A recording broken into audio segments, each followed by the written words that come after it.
আজ রবিবার এলসাকে নিয়ে চলে গিয়েছিলাম আমার গুরুগৃহে, যেটা আমার কাছে শান্তিনিকেতনেরই সমান। পৃথিবী বদলে যায়, কিন্তু কিছু মানুষ সারা জীবন একই রকম থাকে। ঠিক যেমন আমার আন্টি আর আঙ্কেল। সেই কোন ছোটবেলায় গানের সূত্র ধরে এই দুটো মানুষের সঙ্গে আলাপ, আর তারপর থেকে সারা জীবন তারা তাদের অকৃত্রিম ভালোবাসা স্নেহে আমাকে মুড়ে রেখেছেন। আন্টির বাড়ি যাওয়া মানেই একটা দারুণ জমজমাট আড্ডা, আর সেই সঙ্গে আঙ্কেলের হাতের দারুণ সব রান্না টেস্ট করা। যেতে যেতেই আঙ্কেল বলল, বস, আজকে একটা স্পেশাল জিনিস খাওয়াবো। ব্যাস, চলে এলো চিকেন কাটলেট।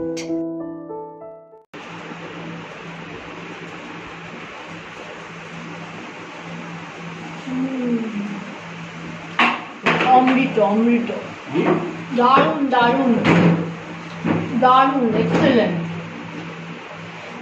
আমি তো এর আগে বহুবার খেয়েছি, কিন্তু এলসা আজকে প্রথম টেস্ট করলো এই হোমমেড কাটলেট।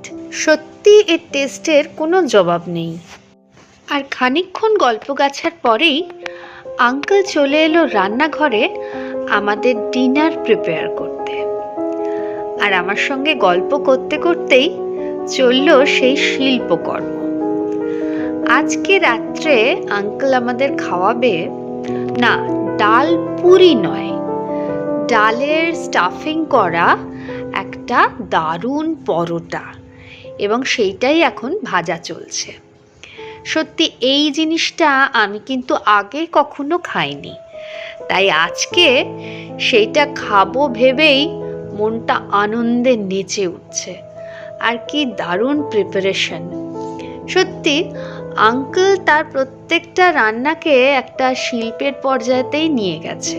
যে কোনো রান্না আঙ্কেলের হাতের জাদুতে একটা মারাত্মক লেভেলে পৌঁছে যায়।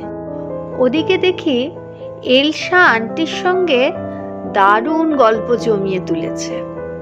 ঠিক আছে, ওরা গল্প করতে থাকুক, আর আমি সেই ফাঁকে একটু আন্টির নতুন বাড়িটা সকলকে ঘুরিয়ে দেখিয়ে দিই। এটা আন্টির বেডরুমটা বেশি বড়, আর যেখানে ওরা সবাই গল্প করছে সেখানটা ডাইনিং, এখানে একটা ছোট্ট স্টোর রুম, আর রান্নাঘর তো সবাই আগেই দেখে নিয়েছে। এই হলো আন্টির নতুন বাড়ি। ইতিমধ্যেই আমাদের ডিনার রেডি। চিকেনের একটা দারুণ লোভনীয় প্রিপারেশন, আর সঙ্গে গরম গরম ডালে স্টাফিং করা পরোটা, যেমন গরম তেমন নরম। এইবার টেস্ট করার পালা। প্রথমেই এলসাই প্রথম খেয়ে বলুক কেমন খেতে। আজকে এলসা প্রথম আন্টির বাড়ির ডিনার করছে। দারুণ, এটাতে কোনো ইয়ে নেই, মানে আমি কোনো বাড়িয়ে টাড়িয়ে বলার ব্যাপার নেই। দারুণ।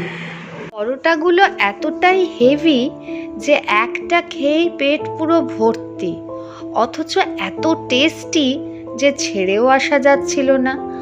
আঙ্কেল তাই সুন্দর করে পরোটা আর মাংস প্যাক করে দিল।